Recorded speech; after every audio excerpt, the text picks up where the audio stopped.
Columbus vs LAFC in the MLS Cup final is a dream matchup for neutrals, one of the easiest to love clubs in Major League Soccer history versus one of the easiest to hate, both with their own respective star power and coaching intricacies. Saturday's matchup at Lower.com Field in Columbus will bring very real fireworks off and on the pitch. Not only are these clubs loved and hated, but their play styles are polar opposites. One side demands a strict adherence to possess the ball at all costs, while the other is happy to give it away. What will happen on Saturday is a clash between two of the best, most deserving, and most interesting teams in Major League Soccer. On this episode, you will learn why LAFC is going to have trouble earning a back-to-back MLS Cup, the tactics that make this such an interesting matchup, and how best to watch and enjoy this masterpiece in the making.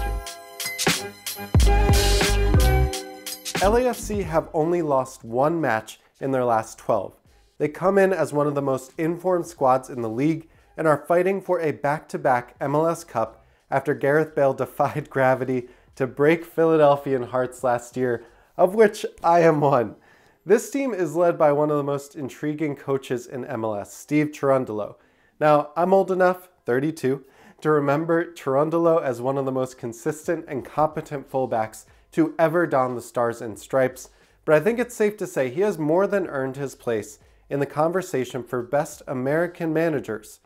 The only thing is, his teams play quite a basic way, and it has been stated multiple times from club insiders that Cherundolo doesn't really handle the intricacies of day-to-day squad management like training, which he leaves to his assistants. Taking all of that into account though, I actually think what that tells us is a good thing for Cherundolo and LAFC. It tells us that he doesn't need to be the smartest or most important person in the room, he just needs to bring together the best and the brightest to help the team win. And they win a lot. One of the reasons why they're not liked very much. A personality like that can put the club before themselves and set a similar tone for his players. I think it's actually a huge benefit to him and his players and his club. Now, I'm not saying he doesn't do anything. It's obvious that his impact is felt across the club. He has consistently set the correct starting 11 and match plans to get winning results. Now, I mentioned a basic tactic, and that probably doesn't give him or LAFC enough credit, but compared to Wilfried Nancy's Columbus, it's like comparing the bar exam with the SAT. Now, I'll get to Wilfried Nancy in a second because I want to explain what I mean by basic. LAFC play in a 4-3-3 where the midfield three is made up of a 6, Ile Sanchez, an 8, Kellen Acosta, and an attacking 8-10 hybrid in Timothy Tillman.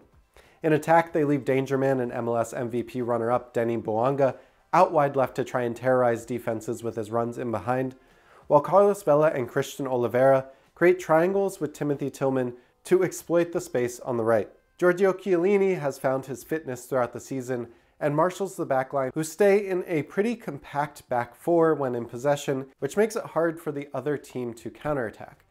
When I say a tactic is simple or basic, it doesn't mean that it's bad. If we put it all together, you have a manager who gets the starting 11 and substitutes mostly right.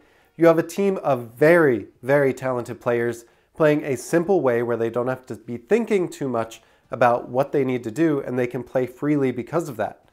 And what you have is really a recipe for success, which is exactly what LAFC is achieving. However, not so fast, because Wilfried Nancy's Columbus crew have just the play style to suffocate a team like LAFC. Let me explain. I'm going to go through this pretty quickly because I actually already did a full breakdown of Nancy's crew earlier in the season, which I will put at the end of the video so you can watch the full length, but here are the cliff notes. Columbus play in a 3-4-3 with attacking fullbacks and defend with one of the best midfield duos in MLS in Aiden Morris and Darlington Nagbe. Juan Cucho Hernandez leads the line, and he has been aided by the former LAFC man, left winger Diego Rossi. Columbus and Wilfried Nancy are to MLS what Spurs and Ange Postecoglou are to the Premier League. An unrelenting possession and press style that is played no matter the opponent. The transcripts of Nancy and Postecoglou interviews are damn near interchangeable. Both of them are on the record saying that they were happy their defenders made a mistake playing out of the back that led to a goal for the other team because the defenders were being brave and playing the way that they wanted them to play. That is the level of commitment to this style and structure that we are dealing with Columbus Crew. Nancy's men will look to possess the ball, recycle through their back three when no passing lanes are open, and they will hold the ball in that defensive line until they pull LAFC out of their defensive shape. I've seen some of the oddest behavior in my time watching soccer when I peered into the lens that is Columbus Crew matches. Sometimes you'll see a defender for Columbus just put the ball under their boot and stand on it until an attacker starts to press. It's awesome. There's no denying that there is a bit of a starlet syndrome happening with Columbus and Wilfried Nancy. Nancy, he's just an endearing and easy to like person.